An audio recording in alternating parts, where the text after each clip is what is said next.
പ്രിയപ്പെട്ടവരെ, 6ാം ക്ലാസ്സിലെ സോഷ്യൽ സയൻസിലെ രണ്ടാമത്തെ ചാപ്റ്ററാണ് നമ്മൾ എടുക്കാൻ പോകുന്നത്. ആദ്യത്തെ പാഠഭാഗം വളരെ സിമ്പിളായിട്ട് നമ്മളെടുത്തു. ഈ ഒരു ചാപ്റ്ററിൽ ഒരുപാട് ചോദ്യങ്ങളൊക്കെ പ്രതീക്ഷിക്കാവുന്നതും മനസ്സിലാക്കാൻ കുറച്ച് പ്രയാസമുള്ളതുമായൊരു ചാപ്റ്ററാണ്. ഏറ്റവും പ്രധാനപ്പെട്ട കാര്യങ്ങളാണ് നമ്മൾ നോക്കാൻ പോകുന്നത്. ആദ്യകാല രാഷ്ട്രങ്ങളെക്കുറിച്ചാണ് നമ്മൾ പഠിക്കുന്നത്. ആദ്യകാല രാഷ്ട്രങ്ങൾ, നമ്മൾ ഇന്ത്യ അതേപോലെ തന്നെ ഓരോ രാജ്യങ്ങളൊക്കെ പറഞ്ഞതുപോലെ ആദ്യ പ്രാചീന കാലഘട്ടത്തിലെ രാഷ്ട്രങ്ങൾ എങ്ങനെയായിരുന്നു, എന്തൊക്കെയാണ് പ്രത്യേകത, അവിടെ ഉണ്ടായിരുന്ന ആളുകൾ ആരൊക്കെയാണ് എന്നാണ് നമ്മൾ നോക്കാൻ പോകുന്നത്. പ്രധാനമായിട്ടും ഗ്രീസിലേത്, ഇറാനിലേത്, ഇറ്റലിയിലേത്, ഇന്ത്യയിലേത്, ഈ 4 പ്രദേശങ്ങളിൽ ഉള്ള അല്ലെങ്കിൽ 4 രാജ്യങ്ങളിലുള്ള രാഷ്ട്രങ്ങളെക്കുറിച്ചാണ് നമ്മൾ പ്രധാനമായിട്ട് പഠിക്കുന്നത്. ഓക്കെ, റെഡിയാണല്ലോ? ഓക്കെ, ഇനി ഇതിൽ ആദ്യം ഈ ഒരു ചിഹ്നം കണ്ടോ നിങ്ങൾ? എന്താണ് ഈ ചിഹ്നം? എന്താണ് അല്ലേ? നമ്മൾ അറിയാവുന്ന, നമുക്ക് എന്താ പറയുക, സാധാരണ നമ്മൾ കാണുന്നതാണ് ഒളിമ്പിക്സ് മത്സരത്തിൻ്റെ ഒരു ചിഹ്നമാണെന്ത് ഈ ചിഹ്നം എന്ന് പറയുന്നത്. റെഡിയാണല്ലോ? അപ്പോൾ നോക്കാം, നമുക്ക് ഈ ഒളിമ്പിക്സിന് ആരംഭം കുറിച്ചത് പുരാതന ഗ്രീസിലാണ്. ഈ ഒളിമ്പിക്സിന് ആരംഭം കുറിച്ചത് ഗ്രീക്ക് നഗരാഷ്ട്രമായ ഏതൻസിലെ ഉടലെടുത്ത ജനാധിപത്യം ലോകത്ത് നൽകിയ ഏറ്റവും വലിയ സംഭാവനയാണ്. ജനാധിപത്യ നമ്മുടെ ലോകത്തിന് സമ്മാനിച്ച ഏറ്റവും വലിയ പ്രധാനപ്പെട്ട കാര്യമാണ്. അപ്പോൾ ജനാധിപത്യത്തിൻ്റെ തുടക്കത്തിൽ എന്ന് പറയുന്നത് എവിടെയാണ്? ഗ്രീസിലാണ്. ഇനി തെക്കു കിഴക്കൻ യൂറോപ്പിലാണ് ഗ്രീസ് സ്ഥിതി ചെയ്യുന്നത്. സമുദ്രനിരപ്പിൽ നിന്ന് ഉയർന്നു സ്ഥിതി ചെയ്യപ്പെട്ട ഒറ്റപ്പെട്ട താഴ്വരകൾ, കുന്നുകൾ, ചെറുപർവ്വതങ്ങൾ തുടങ്ങിയ ഭൂമിശാസ്ത്ര വിശേഷതകളാണ് ഈ ഒരു ഗ്രീസിനുണ്ടായിരുന്നത്. അപ്പോൾ ഈ ഗ്രീസിന് ഒരുപാട് പ്രത്യേകതകളുണ്ട്. ജനാധിപത്യം, അതുപോലെ തന്നെ അങ്ങനെയുള്ള ഒരു കൂട്ടായ തീരുമാനങ്ങൾ എടുക്കുക, ഒളിമ്പിക്സ് ആരംഭിച്ചത്, അതൊക്കെ എവിടെയാണ്? ഗ്രീസിലാണ്. ഇനി ആ കാലഘട്ടത്തിലെ പ്രദേശങ്ങളെ വിളിക്കുക നഗരരാഷ്ട്രങ്ങൾ എന്നാണ് വിളിക്കുക. ഇപ്പം നമ്മൾ സ്റ്റേറ്റ് എന്ന് പറയുന്നത് പോലെ നഗരരാഷ്ട്രങ്ങൾ എന്നാണ് നമ്മൾ വിളിക്കുക. ഈ കാലഘട്ടത്തിൽ പുരാതന ഗ്രീസിൽ ഗ്രാമങ്ങളായിരുന്നു പ്രധാന അധിവാസ കേന്ദ്രങ്ങൾ. കൃഷിയും കച്ചവടവും വികസിച്ചതോടെ നഗരങ്ങൾ രൂപം കൊണ്ടു.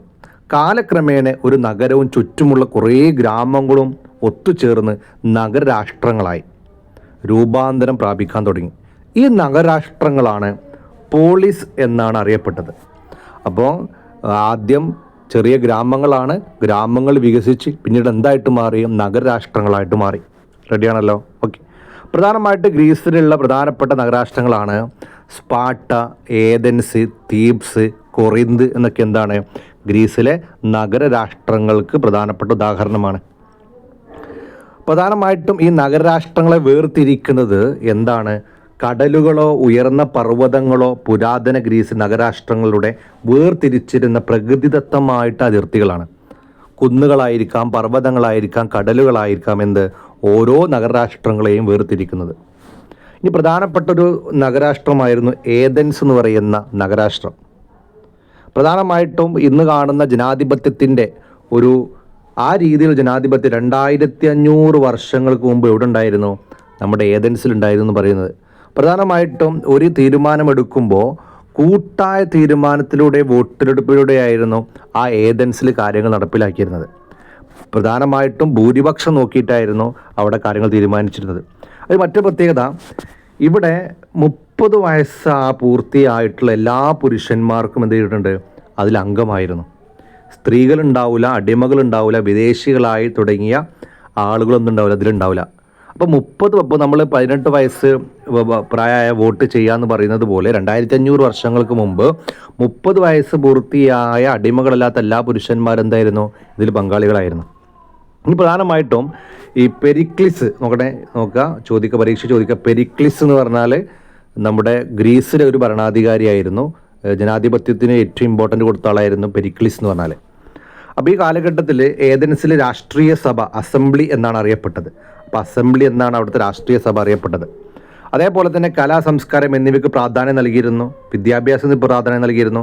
ആൺകുട്ടികൾക്ക് 2 വർഷം നിർബന്ധിത സൈനിക സേവനം ഉണ്ടായിരുന്നു.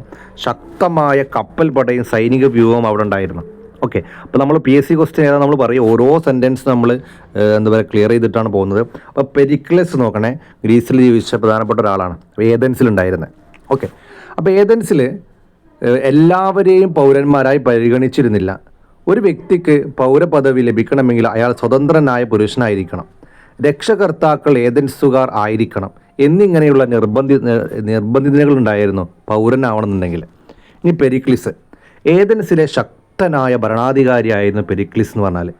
ഭരണകാലത്താണ് ഏതൻസ് ഗ്രീക്ക് നഗരരാഷ്ട്രങ്ങളിൽ പ്രബലമായ സ്ഥാനം നേടിക്കൊടുത്തത്. അധികാരം ഒരാളിൽ കേന്ദ്രീകരിക്കാതെ എല്ലാ ജനങ്ങൾക്കും പങ്കാളിത്തമുള്ളതാകണം എന്നതായിരുന്നു പെരിക്ലിസിൻ്റെ ആശയം. അപ്പോൾ ഇന്ന് കാണുന്ന ജനാധിപത്യത്തോട് സാമ്യമുള്ള ഒരു ഭരണമായിരുന്നു ഇവിടെ ഉണ്ടായത് ഏതൻസിൽ. അവിടെ ഉണ്ടായിരുന്നതിന് ഏറ്റവും പ്രധാനപ്പെട്ട കൊടുത്ത ആളാണ് ആര്? പെരിക്ലിസ് എന്ന് പറഞ്ഞ ആൾ. ഇനി സ്പാർട്ട, അടുത്തൊരു എന്താണ് പ്രധാനപ്പെട്ട നഗരാഷ്ട്രമാണ്. ഏതൻസിൽ നിന്ന് വ്യത്യസ്തമായ പ്രഭുഭരണമാണ് സ്പാർട്ടയിൽ നിലനിന്നിരുന്നത്. പരമ്പരാഗത മൂല്യങ്ങൾക്കും സൈനിക പരിശീലനത്തിനും മുൻതൂക്കമുള്ള വിദ്യാഭ്യാസ സമ്പ്രദായമായിരുന്നു ഇവിടെ ഉണ്ടായിരുന്നത്. ആൺകുട്ടികൾക്ക് 23 വർഷത്തെ സൈനിക സേവനം നിർബന്ധിതമായിരുന്നു എന്നാണ് പറയുന്നത്. ഓക്കെ, ഇനി ഗ്രീക്ക് നഗരാഷ്ട്രങ്ങളുമായി ശത്രുതയിലായിരുന്ന പേർഷ്യൻ സാമ്രാജ്യത്തെ ഏതൻസിൻ്റെയും സ്പാർട്ടയുടെയും സംയുക്ത സൈന്യം ആക്രമിച്ച് കീഴടക്കി. ഈ യുദ്ധങ്ങളാണ് ഗ്രീക്കോ പേർഷ്യൻ യുദ്ധങ്ങൾ എന്നറിയപ്പെടുന്നത്. അപ്പോൾ ഇതേ കാലഘട്ടത്തിൽ പേർഷ്യൻ സാമ്രാജ്യവും ഇവരും തമ്മിൽ എന്തായിരുന്നു? യുദ്ധങ്ങളിൽ ഏർപ്പെട്ടിരുന്നു. ആ യുദ്ധമാണ് എന്ത് പേരിൽ അറിയപ്പെടുന്നത്? ഗ്രീക്കോ പേർഷ്യൻ യുദ്ധം എന്നറിയപ്പെടുന്നത്. എന്നാൽ പിൽക്കാലത്ത് ഏതൻസുമായി ശത്രുതയിലായിരുന്ന സ്പാർട്ടയുമായി സഖ്യത്തിലായിരുന്ന ചില നഗരാഷ്ട്രങ്ങൾ ചേർന്ന് ഏതൻസിനെ ആക്രമിച്ചു. പൊലപ്പേനീഷ്യൻ യുദ്ധങ്ങൾ എന്നറിയപ്പെട്ട യുദ്ധങ്ങൾ സ്പാർട്ട വിജയിച്ചു. അപ്പോൾ സ്പാർട്ടയും അതേപോലെ തന്നെ ഏതൻസും തമ്മിൽ യുദ്ധം ഉണ്ടായപ്പം സ്പാർട്ടയെ മറ്റൊരു നഗരാഷ്ട്രങ്ങൾ സഹായിക്കുകയും ആര് തോൽക്കുകയും ചെയ്തു? നമ്മുടെ ഏതൻസ് തോൽക്കുകയും ചെയ്തു, പരാജയപ്പെടുകയും ചെയ്തു. ഇനി ഇവിടെ നോക്കണേ, മാരത്തൺ ഓട്ടം അല്ലേ? നമ്മൾ സാധാരണയൊക്കെ ഒരുപാട് കിലോമീറ്ററൊക്കെ എന്തിനെങ്കിലും വേണ്ടി നമ്മൾ ഓടുന്ന മത്സരത്തിൽ മാരത്തൺ എന്ന് പറയാറുണ്ട്. അതിൻ്റെ ചരിത്രം എങ്ങനെയാണ്? ഗ്രീക്കോ പേർഷ്യൻ യുദ്ധകാലത്തിലെ ഗ്രീക്കോ പേർഷ്യൻ യുദ്ധം എന്തായാലും നമ്മൾ പറഞ്ഞു നേരത്തെ. ഏതൻസിൽ നിന്ന് 26 മൈലുകൾക്കപ്പുറത്തുള്ള മാരത്തണിൽ വെച്ച് ഗ്രീക്കുകാരും പേർഷ്യൻകാരും ഏറ്റുമുട്ടി. യുദ്ധത്തിൽ ഗ്രീക്കുകാർ വിജയികളായി. വിജയവാർത്ത അറിയിക്കുന്നതിന് വേണ്ടി ഒരു സന്ദേശവാഹകനെ ഏതൻസിലേക്ക് അയച്ചു. അത്രയും ദൂരം ഓടിയെത്തി അയാൾ സന്തോഷത്തോടെ ആഹ്ലാദിക്കൂ, നമ്മൾ വിജയിച്ചു എന്ന് ആർത്തു വിളിച്ചു. എന്നാൽ ദീർഘദൂരം ഓടിയതിൻ്റെ ഫലമായി അയാൾ അപ്പോൾ തന്നെ മരണപ്പെട്ടു. ഈ ഓട്ടത്തിൻ്റെ ഓർമ്മക്കായി ദീർഘദൂര ഓട്ടത്തിന് മാരത്തൺ ഓട്ടം എന്ന് പേര് നൽകിയിരിക്കുന്നത്. റെഡിയാണല്ലോ? ഓക്കെ, ഇനി അടുത്ത നോക്കാം, 2 ആളുകൾ പേര് നോക്കണേ. ഹെറോഡോട്ടസും തൂസിഡൈഡ്സും. ഗ്രീക്കോ പേർഷ്യൻ യുദ്ധങ്ങളെ ഇതിവൃത്തമാക്കി രചിച്ച ദ ഹിസ്റ്ററീസ് നോക്കണേ, ലോകത്തിലെ ആദ്യത്തെ ചരിത്ര കൃതിയാണിത്. ദ ഹിസ്റ്ററീസ്, ഇത് PSC ക്വസ്റ്റ്യൻ ആണ്. ലോകത്തിലെ ആദ്യത്തെ ചരിത്ര കൃതിയാണിത് ദ ഹിസ്റ്ററീസ് എന്ന് പറഞ്ഞാൽ. ചരിത്രത്തിൻ്റെ പിതാവും ആര് തന്നെയാണ്?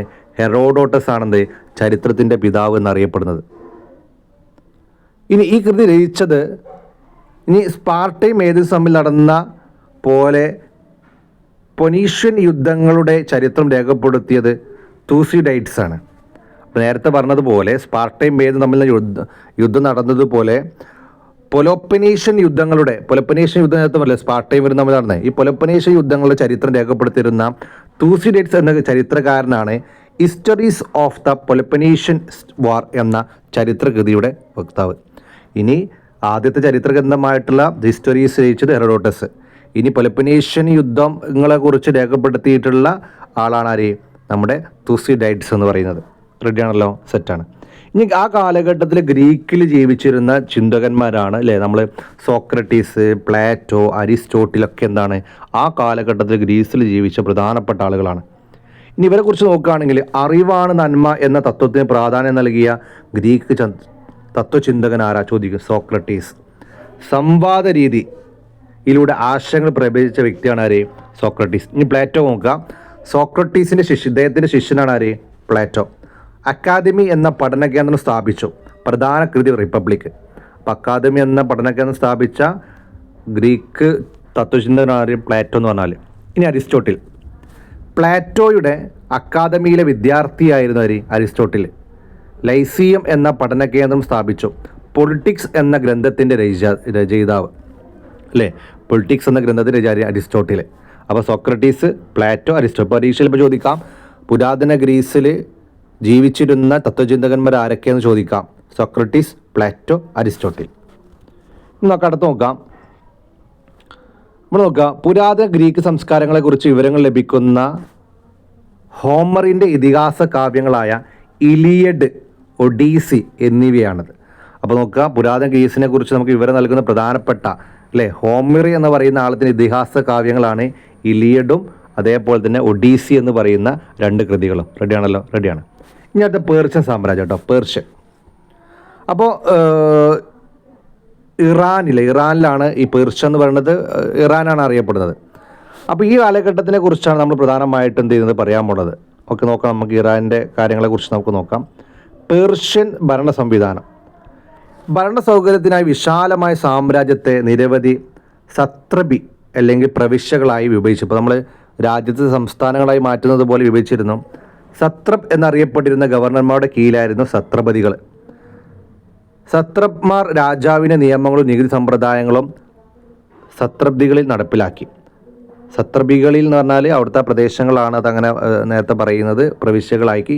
അപ്പോൾ അവിടെ ഭരണ നേതൃത്വം കൊടുക്കുന്ന ആൾ സത്രപതികൾ എന്ന് പറയും. ഓക്കെ, റെഡിയാണല്ലോ. ഇനി സരതുഷ്ട്ര ദർശനം. പേർഷ്യയിലാണ് സരതുഷ്ട്ര ദർശനം രൂപം കൊണ്ടത്. സരതുഷ്ട്ര ദർശനം എന്താ നോക്കാം നമുക്ക്. സരതുഷ്ട്രയാണ് സ്ഥാപകന്. അപ്പോൾ ആ സരതുഷ്ട്ര ദർശനം എന്ന് പറയുന്നതിന് സ്ഥാപകനാണ് ആര്? സരതുഷ്ട്രയാണ് സ്ഥാപകന്. അഹുരമസ്ത എന്ന് വിളിക്കപ്പെട്ട ഏകദൈവത്തിൽ വിശ്വസിച്ചു. സെൻഡ് അവസ്ഥ ആയിരുന്നു മതഗ്രന്ഥം. സെൻഡ് അവസ്ഥയായിരുന്നു മതഗ്രന്ഥം. അപ്പോൾ ഇവിടെ ചോദിക്കാൻ ചാൻസ് ഉള്ളത് സരതുഷ്ട്ര ദർശനം ഏത് ആദ്യകാല രാഷ്ട്രങ്ങളിൽ പെട്ടതാണ്? എവിടെയാണ്? പേർഷ്യ. ഓക്കെ, അതിൻ്റെ നേതാവ്, അതിൻ്റെ സ്ഥാപകൻ ആര്? സരതുഷ്ട്ര എന്ന് പറയുന്നത്. ഓക്കെ, ഇനി അടുത്തത് റോമനാണ്. റോമൻ. അപ്പോൾ റോമൻ അല്ല, ഇറ്റലിയുമായി ഇന്നത്തെ ഇറ്റലി റോമ സാമ്രാജ്യത്തിൻ്റെ ഭാഗമായിരുന്നു അല്ലേ? പാശ്ചാത്യ നാഗരികളിലെ ജന്മസ്ഥലമാണ് റോമ നഗരം കണക്കാക്കപ്പെടുന്നത്. എല്ലാ പാതകളും റോമിലേക്ക് എന്ന പ്രയോഗം തന്നെ ഈ സാമ്രാജ്യത്തിൻ്റെ പ്രാധാന്യം സൂചിപ്പിക്കുന്നു. ആദ്യകാലത്ത് റോമിൽ രാജഭരണമായിരുന്നു നിലനിന്നിരുന്നത്. എന്നാൽ കാലക്രമത്തിൽ പ്രജാതൽപരർ അല്ലാത്ത ഭരണാധികാരികൾക്കെതിരെ കലാപങ്ങൾ ഉയർന്നു വരികയും BC 6-ാം നൂറ്റാണ്ടിൽ രാജഭരണം അവസാനിപ്പിക്കുകയും ചെയ്തു. തുടർന്ന് റിപ്പബ്ലിക് എന്ന പുതിയൊരു ഭരണ സംവിധാനം റോമിൽ നിലനിന്നിരുന്നു. നോക്കാം നമുക്ക്. പ്രധാന റിപ്പബ്ലിക് സംവിധാനത്തിൽ രാജാവിന് പകരം കോൺസൽസ്. അപ്പോൾ കോൺസൽസ് എവിടെ ചോദിക്കും? എവിടെയാണ്? നമ്മുടെ എവിടെയാണ് കോൺസൽസ്? പറയടാ. റോമിൽ അല്ലേ? ഇറ്റലിയിൽ. അപ്പോൾ ഈ കാലഘട്ടത്തിൽ BC 1-ാം നൂറ്റാണ്ടിൽ റോമൻ റിപ്പബ്ലിക്കിൻ്റെ കോൺസൽ പദവിയിൽ വഹിച്ചിരുന്ന ജൂലിയസ് സീസർ റിപ്പബ്ലിക്കൻ ഭരണരീതി അവസാനിപ്പിച്ച് ഏകാധിപതിയായ അധികാരം കൈയടക്കി. Julius Caesar. അഗസ്റ്റിസിൻ്റെ ഭരണകാലത്ത് റോമൻ റിപ്പബ്ലിക് പൂർണ്ണമായി റോമ സാമ്രാജ്യമായി മാറിയത് ഇതോടെയാണ്. അഗസ്റ്റസ് എന്ന് പറയുന്ന അവിടുത്തെ ഒരു ഭരണാധികാരിയാണ്. അപ്പോൾ റോമ സാമ്രാജ്യത്തിൻ്റെ സവിശേഷതകൾ നോക്കാം. അതപ്പോൾ സവിശേഷതകൾ അവിടെയും ഇവിടെയൊക്കെ തരും. റോമ തരും, നേരത്തെ പഠിച്ചത് കഴിഞ്ഞ് മുമ്പ് പഠിച്ചു വരും. അപ്പോൾ അങ്ങോട്ട് മാറിപ്പോരുത്. യൂറോപ്പിലെ വടക്ക് ആഫ്രിക്കൻ, പടിഞ്ഞാറൻ ഏഷ്യ എന്നിവിടങ്ങളിൽ വ്യാപിച്ചിരുന്ന വിശാലമായ സാമ്രാജ്യമായിരുന്നു. റോമൻ ചക്രവർത്തിമാർ പ്രിൻസപ്പ് എന്നറിയപ്പെട്ടു. പ്രിൻസപ്പ് തലവനായ റോമൻ ഭരണ സംവിധാനം പ്രിൻസിപ്പേറ്റ് എന്നറിയപ്പെട്ടു. അഗസ്റ്റസ് ആണ് പ്രിൻസിപ്പേറ്റ് ഭരണ സംവിധാനം സ്ഥാപിച്ചത്. വേതനം കൈപ്പറ്റി സേവനം ചെയ്ത ശക്തമായ സൈന്യമുണ്ടായിരുന്നു. ഓക്കെ, ഈ സാംസ്കാരിക സംഭാവനകൾ നോക്കുകയാണെങ്കിൽ ഭാഷ, സാഹിത്യം, കല, നഗരാസൂത്രണം തുടങ്ങിയ മേഖലകളിലെല്ലാം റോമിൻ്റെ സംഭാവനകൾ നമുക്ക് കാണാവുന്നതാണ്. ഓക്കെ, ഇനി അക്യൂഡക്റ്റ് ഇതാണ്. പിന്നെ കൊളോസിയം അല്ലേ? കൊളോസിയം എന്താണ്? നമ്മുടെ ഈ ഒരു സാമ്രാജ്യവുമായി ബന്ധപ്പെട്ടതാണ്. ഇനി ഇന്ത്യയിൽ നോക്കട്ടോ. ഇന്ത്യയിൽ രാഷ്ട്ര രൂപീകരണം എങ്ങനെ നോക്കാം? ഇന്ത്യയിൽ പ്രധാനമായിട്ടും തുടക്കത്തിലുണ്ടായിരുന്ന എന്തായിരുന്നു മക്കളെ? ജനപദങ്ങളാണ്. ഇതിൻ്റെ ഒരു ഓർഡർ നോക്കണേ. ഇരുമ്പ് കണ്ടുപിടിച്ചു, പിന്നെ ഉൽപ്പാദനം വർദ്ധിച്ചു, അവർ കൃഷി ചെയ്തു, കച്ചവട കേന്ദ്രങ്ങളുണ്ടായി. പിന്നെ എന്ത് ചെയ്തു? കച്ചവട കേന്ദ്രങ്ങൾ എന്തായിട്ട് മാറി? ജനമായിട്ട് മാറി. ജനപദമായിട്ട് മാറി. ജനപദം മഹാജനപദമായിട്ട് മാറി. ഓക്കെ, ജനപദങ്ങളിൽ നിന്ന് മഹാജനപദങ്ങളിലേക്ക്.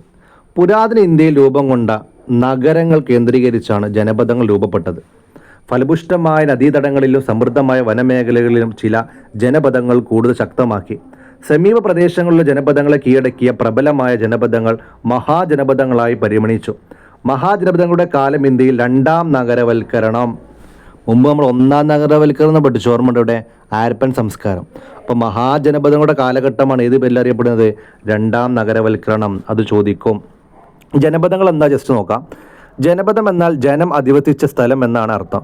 വിഭവങ്ങൾ ലഭ്യമായ ഇടങ്ങളിൽ, കൃഷിയിടങ്ങളിലും താമസ മേഖലകളിലും രൂപപ്പെടുത്തിയ ജനങ്ങൾ അവിടെ സ്ഥിരമായി താമസിച്ചു. ഇങ്ങനെയാണ് ജനപദങ്ങൾ രൂപപ്പെട്ടത്.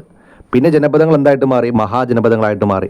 ഈ കാലഘട്ടത്തിൽ 16 മഹാജനപദങ്ങളെ കുറിച്ച് പറയുന്നുണ്ട്. കമ്പോജി, ഗണ്ഡാരം, മഗധ, അംഗം, വഞ്ചി, മല്ല, കാശി, വത്സ, കോസലം, ചേതി, പാഞ്ചാലം, അശ്മകം, അവന്തി, ശൂരസേന, കുരു, മത്സ് എന്നിവയായിരുന്നു 16 മഹാജനപദങ്ങൾ. ഇനി ഇതിൽ ഏറ്റവും പ്രധാനപ്പെട്ട ഒരു മഹാജനപദം എന്ന് പറഞ്ഞാൽ മഗധയായിരുന്നു. അപ്പോൾ മഗധയെക്കുറിച്ച് നോക്കുകയാണെങ്കിൽ നമുക്ക് നോക്കാം. മഗധ എന്ന് പറഞ്ഞാൽ ഏറ്റവും ആ കാലം ശക്തമായി ഉയർന്നു വന്ന മഹാജനപദമാണ്. എന്തുകൊണ്ടാണ് ഉയർന്നു വരാനുള്ള കാരണം എന്ന് വെച്ചാൽ ശക്തരായ ഭരണാധികാരികളുണ്ടായിരുന്നു. അതേപോലെ തന്നെ ഗംഗാ നദിയും പോഷക നദികളിലൂടെയൊക്കെ സാധനങ്ങൾ കൊണ്ടുപോകാൻ എളുപ്പമായ ഫലഭൂഷ്ടം ഉണ്ടായിരുന്നു. ഇനി കാർഷിക മേഖലയിലും വാണിജ്യ രംഗത്തും ഉണ്ടായ പുരോഗതിയാണ്. ഇരുമ്പിൻ്റെ സാന്നിധ്യം, ഇരുമ്പായുധങ്ങളുടെയും ഉപകരണങ്ങളുടെയും നിർമ്മാണവും ഉപയോഗവും ഉണ്ടായിരുന്നു. ഈ കാരണങ്ങൾ കൊണ്ടാണ് മഗധയുടെ വളർച്ച. അതുപോലെ തന്നെ ആനയും അവരുടെ കാർഡുകൾ ലഭിച്ചിരുന്നു. ആ കാലഘട്ടത്തിൽ യുദ്ധത്തിൽ ഏറ്റവും പ്രധാനപ്പെട്ടതാണ് ആനകൾ എന്ന് പറഞ്ഞാൽ. ഓക്കെ, റെഡിയാണല്ലോ. ഇനി അടുത്ത് നോക്കണേ, അതേ കാലഘട്ടത്തിലാണ് മൗര്യ രാജ്യം. ഇവിടെ മഗധയിലെ ഭരണാധികാരികൾ പറയുന്നുണ്ട്. ബിംബിസാരൻ, അജാതശത്രു, മഹാത് പത്മനാഥൻ, ധനാനന്ദൻ, ഏറ്റവും അവസാനത്തെ ധനാനന്ദൻ. ഇദ്ദേഹത്തെ പരാജയപ്പെടുത്തിയിട്ടാണ് മൗര്യ രാജ്യം സ്ഥാപിക്കുന്നത്. ചന്ദ്രഗുപ്ത മൗര്യൻ, മൗര്യ സാമ്രാജ്യ സ്ഥാപകൻ. ഒരു മാർക്ക് ചോദിക്കും കേട്ടോ. ചന്ദ്രഗുപ്ത മൗര്യനാണ്. ഓക്കെ, ഇനി ചന്ദ്രഗുപ്ത മൗര്യനാണ് അതിൻ്റെ സ്ഥാപകൻ എന്ന് പറഞ്ഞു. ഇനി മൗര്യ രാജ്യത്തിലെ മികച്ച ഭരണാധികാരികളായിരുന്ന അശോകനും കാശ്മീരും കലിംഗയും ആ രാജ്യത്തിൻ്റെ ഭാഗമാക്കി മാറ്റിയതായിരുന്നു അശോകനായിരുന്നു. പിന്നെ മറ്റൊരു വൺവേർഡ് ചോദ്യമാണ്. കൗടില്യൻ എന്ന് പറഞ്ഞ ആൾ രചിച്ചതാണ് അർത്ഥശാസ്ത്രം. മൗര്യ രാജ്യത്തെക്കുറിച്ച് പഠിക്കാൻ സാധിക്കുന്ന ഏറ്റവും പ്രധാനപ്പെട്ട പുസ്തകമാണ് ഇത്, അർത്ഥശാസ്ത്രം. അത് എഴുതിയ ആളാണ് ആര്? കൗടില്യൻ എന്ന് പറയുന്ന ആൾ. ഇനി ഈ കാലഘട്ടത്തിലാണ് പുതിയ ആശയങ്ങൾ, പുതിയ മതങ്ങളൊക്കെ വരുന്നത്. കാരണം ആ കാലഘട്ടത്തിൽ ഒരുപാട് യാഗങ്ങളും അനുഷ്ഠാനങ്ങളൊക്കെ ബുദ്ധിമുട്ടുള്ളതായിരുന്നു.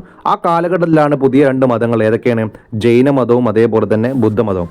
ജൈനമതത്തിൻ്റെ ഒരുപാട് ആളുകളുണ്ട്, പക്ഷേ അതിൽ ഏറ്റവും പ്രധാനപ്പെട്ട ആളാണ് വർത്തമാന മഹാവീരൻ എന്ന് പറഞ്ഞാൽ. ജൈനമതം പ്രചരിപ്പിച്ചത് ഏറ്റവും കൂടുതൽ പ്രചരിപ്പിച്ച ആളാണ് വർത്തമാന മഹാവീരൻ എന്ന് പറഞ്ഞാൽ. അപ്പോൾ ജൈനമതത്തിൽ 24ാമത്തെ തീർത്ഥങ്കരനാണ്. അപ്പോൾ ഓരോ പ്രവാചകന്മാർ, അവതാരകൻ എന്നൊക്കെ പറയുന്നത് പോലെ ജൈനമത തീർത്ഥങ്കരന്മാർ എന്ന് പറയാം. അതിൽ 24ാമത്തെ ആളാണ് ആര്? വർത്തമാന മഹാവീരൻ എന്ന് പറഞ്ഞാൽ. ഇനി ലൗകിക സുഖങ്ങളെ കീഴടക്കിയവൻ എന്ന അർത്ഥം വരുന്ന ജിനൻ എന്നും അദ്ദേഹം അറിയപ്പെട്ടു. അപ്പോൾ ജിനൻ എന്നറിയപ്പെട്ട ആളും കൂടിയാണ് ആര്? വർത്തമാന മഹാവീരൻ എന്ന് പറഞ്ഞാൽ. ഇനി ആശയങ്ങൾ നോക്കുക. എല്ലാ വസ്തുക്കൾക്കും ജീവനുണ്ട്. ജീവനുള്ള ഒന്നിനെയും ഉപദ്രവിക്കരുത്, കളവ് പറയരുത്, മോഷ്ടിക്കരുത്, ശരിയായ വിശ്വാസം, ശരിയായ അറിവ്, ശരിയായ പ്രവൃത്തി എന്നിവ അനുഷ്ഠിക്കുകയും വേണം എന്ന്. ഓക്കെ, റെഡിയാണല്ലോ. ഇനി ബുദ്ധമതം നോക്കാം. ഗൗതമ ബുദ്ധനാണ് അതിൻ്റെ സ്ഥാപകന്. പ്രാചീന ഇന്ത്യയിൽ രൂപം കൊണ്ട മറ്റൊരു പ്രധാന ദർശനമായിരുന്നു ഗൗതമ ബുദ്ധൻ. ബുദ്ധമതം സ്ഥാപിച്ചത് സിദ്ധാർത്ഥൻ എന്നായിരുന്നു അദ്ദേഹത്തിന് യഥാർത്ഥ പേര്. ഇനി അദ്ദേഹം ജ്ഞാനോദയം നേടിയോടെയാണ് ബീഹാറിലെ ബോധ്ഗയിൽ വെച്ചാണ് അദ്ദേഹത്തിന് ഒരു ബുദ്ധനായിട്ട് മാറിയ ഒരു ശക്തി ലഭിച്ചത് അവിടെ വെച്ചിട്ടാണ്. ഇനി ബുദ്ധമത ആശയങ്ങൾ: ഹിംസിക്കാതിരിക്കുക, കളവ് പറയാതിരിക്കുക, സത്യസന്ധത പുലർത്തുക, അന്യരുടെ സ്വത്ത് ആഗ്രഹിക്കാതിരിക്കുക. ഹിംസിക്കാതിരിക്കാൻ ആരെയും ചെയ്യരുത്, ഉപദ്രവിക്കാൻ പാടില്ല എന്നാണ് ഉദ്ദേശിക്കുന്നത്. അതുകൊണ്ട് ഓക്കെ, റെഡിയാണല്ലോ. ഇതാണ് ഈ ചാപ്റ്റർ നമുക്ക് പഠിക്കാനുള്ള കാര്യങ്ങൾ. ഓക്കെ, അപ്പോൾ നമ്മൾ അടുത്ത ക്ലാസ്സിൽ ചെയ്യും? 1ാമത്തെ പാഠത്തിൻ്റെയും 2ാമത്തെ പാഠത്തിൻ്റെയും ക്വസ്റ്റ്യൻസ് ഡിസ്കസ് ചെയ്യും. അപ്പോൾ നന്നായിട്ട് നോക്കുക. നമ്മൾ എങ്ങനെയാണോ പരീക്ഷയ്ക്ക് ചോദിക്കുക ആ രീതിയിലാണ് നോക്കുക. അപ്പോൾ ഇത് നിങ്ങൾക്ക് സ്കൂളിൽ പഠിക്കുന്ന കുട്ടികൾക്ക് ഈ ക്ലാസ് ഫോളോ ചെയ്യാവുന്നതാണ്. ഏറ്റവും സിമ്പിളായിട്ടുള്ള കാര്യങ്ങൾ പറയുന്നത്. അപ്പോൾ നമ്മളിതിൽ പഠിക്കാനുള്ള ആദ്യം 4 നഗരരാഷ്ട്രങ്ങളെ കുറിച്ച് പഠിച്ചു. അതിനുശേഷം പഠിച്ചോ? ഏറ്റവും പ്രധാനപ്പെട്ട 2 മതങ്ങളെ പഠിച്ചു. ഏതൊക്കെയാണ്? ജൈനമതവും ബുദ്ധമതവും. ആരൊക്കെ സ്റ്റാർട്ട് ചെയ്ത് തുടങ്ങിയ ഏറ്റവും ബേസിക് ആയിട്ടുള്ള കാര്യങ്ങളാണ്. ഇതിൻ്റെ അപ്ഡേഷനാണ് നമ്മുടെ 9ാം ക്ലാസ്സിൽ വരുന്നത്. ഓക്കെ, അത് നമ്മൾ ഓരോന്നായിട്ട് ചെയ്യും. ഉപകാരപ്പെട്ടെങ്കിൽ ഒരു സബ്സ്ക്രൈബ് ചെയ്യുക. Okay, thank